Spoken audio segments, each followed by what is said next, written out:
মাৰ্ঘেৰিটাত এভিকশ্যনৰ কাৰণে আমি ইতিমধ্যে প্লেন কৰিছোঁ। DC আৰু SP লগত মোৰ আলোচনাও হৈছে।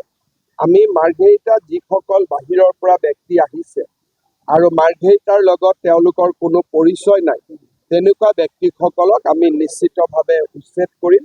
ব্যৱস্থা আমি ইতিমধ্যে আৰম্ভ কৰিম যে আমাৰ মাৰ্ঘেৰিটা সমষ্টিত মৰাণ, মটক, আহোম, গোৰ্খা, কোচ ৰাজবংশী এই লোকসকল আহি আছে, বহুত দিনৰ পৰা আছে।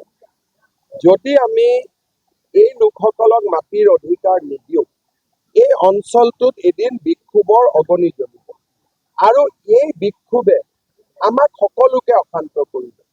জনজাতি লোকসকলৰ মাটি ইয়াত সুৰক্ষিত আছে, সুৰক্ষিত থাকিব, তেওঁলোকৰ মাটিত কোনো অসুবিধা নহয়।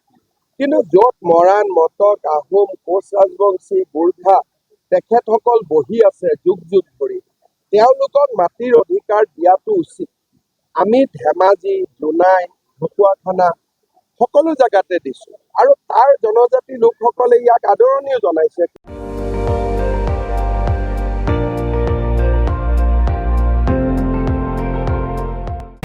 আপুনি চাই আছে ND24, সৰ্বশ্ৰেষ্ঠ নহয় সৰ্বোত্তমৰ দৌৰ।